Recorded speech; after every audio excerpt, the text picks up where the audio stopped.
Pakistan Saudi అరేబియాకి 8,000 మంది సైన్యాన్ని, 16 fighter జెట్లని, ఇంకా వాయు రక్షణ వ్యవస్థలని పంపించింది. దీనికి సంబంధించి రాయిటర్స్ వార్తాపత్రిక ఒక కథనాన్ని వెలువరించింది. ఏప్రిల్ చివరి నాటికే ఈ ఫైటర్ జెట్లు వెళ్ళిపోయినట్లుగా ఆ కథనం చెబుతోంది. 8,000 మందిలో కొంతమంది సైన్యం అప్పుడే వెళ్ళిపోయినట్లుగా కూడా చెబుతోంది. ఎందుకంటే ఇరాన్ చేస్తున్నటువంటి దాడికి సౌదీ అరేబియా భయపడిపోతుంది. సో ఎలాగో పాకిస్తాను, సౌదీ అరేబియా రక్షణ ఒప్పందం చేసుకున్నాయి కాబట్టి ఆ ఒప్పందంలో భాగంగా సౌదీ అరేబియాకి పాకిస్తాన్ పంపించింది. అయితే దీని వెనుక ప్రధానమైనటువంటి కారణం ఏంటంటే, ఒకటి, ఇరాన్కి వ్యతిరేకంగా పంపించినా పంపించకపోయినా ఎలాగో అమెరికా రక్షణగా ఉంటుంది.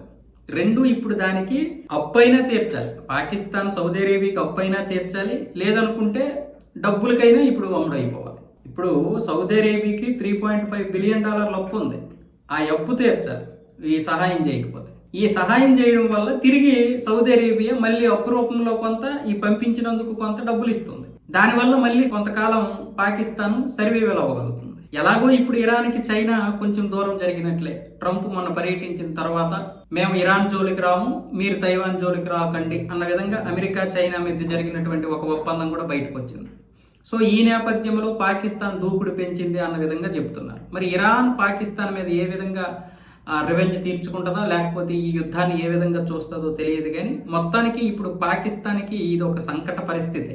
నేరుగా సౌదీ అరేబియాకి సపోర్ట్ చేయడం అన్నది ఖచ్చితంగా ఇరాన్ నుంచి గట్టి పోటీ వస్తుంది. ఖచ్చితంగా ఇరాన్ నుంచి గట్టి ఎదురు దెబ్బలు అయితే తగులుతాయి. ఆ దెబ్బలు తగులుతాయి అన్న విషయం దానికి తెలియకుండా ఉండదు. కానీ మరి అమెరికానే తనను తాను కాపాడుకోలేనటువంటి పరిస్థితుల్లో ఇప్పుడు అమెరికా పాకిస్తాన్ ఏ విధంగా కాపాడుతుంది, చైనా ఇప్పుడు దీంట్లో ఏ విధంగా తలదూరుస్తుంది? చైనా కూడా తలదూర్చలేదు. కానీ మొత్తానికి పాకిస్తాన్ ఈ నిర్ణయం తీసుకుంది కాబట్టి పర్యవసనాలు ఏ విధంగా ఉంటాయి అనేది ఇక భవిష్యత్తులో తెలుస్తుంది. ఖచ్చితంగా పాకిస్తాన్ దీని నుంచి తప్పించుకోవడం చాలా కష్టం. అయితే ఒకటి, ఇక్కడ ఇరాను చాలా వరకు యుద్ధం చేసి అలసిపోయింది. అయినా సరే ఇంకా దాడులు చేయగలుగుతుంది. కాకపోతే పాకిస్తాన్ మీద ఏ ఒక్క బాంబు వేసినా పాకిస్తాన్కి తీవ్ర నష్టం కలిగే అవకాశాలు ఉన్నాయి. మరి వీటన్నింటి మధ్య కంటే కూడా మన ఇంటి పొట్ట గడవడం ప్రధానం కదా. ఎవరికైనా సరే మన ఇంటి పరిస్థితులు చాలా ప్రమాదం. అవే ఎక్కడికైనా తీసుకెళ్తాయి. వచ్చే ప్రమాదాలు ఎలాగైనా ఉన్నాయి. ఇంట్లో వాళ్ళని పోషించుకోవడం ప్రధానం అన్న విధంగా పాకిస్తాన్ కూడా ఇప్పుడు సౌదీ అరేబియా ఇచ్చినటువంటి ఆ డబ్బుతోటి ఏదో ఒక విధంగా ఇప్పుడు ముందుకెళ్ళాలి. చైనా డబ్బులు ఇవ్వదు, అమెరికా ఇవ్వదు, ఆ పరిస్థితుల్లో లేవవి.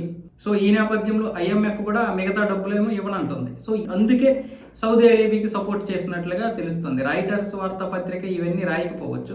ఈ యొక్క నివేదిక అంటే ఏం చెప్పిందంటే, ఇలా సైన్యాన్ని పంపించింది 16 ఫైటర్ జెట్లు. అందులో F-17, JF-17 అంటే చైనా పాకిస్తాన్ సంయుక్తంగా నిర్మించినటువంటి ఫైటర్ జెట్లు, అలాగే HQ-9 అనేటువంటి ఒక రాడార్ వ్యవస్థ. ఆ మధ్య మన ఆపరేషన్ సింధూర్లో ఎందుకు పనికి రాకుండా పోయింది కదా, ఆ వ్యవస్థను అయితే పంపించింది.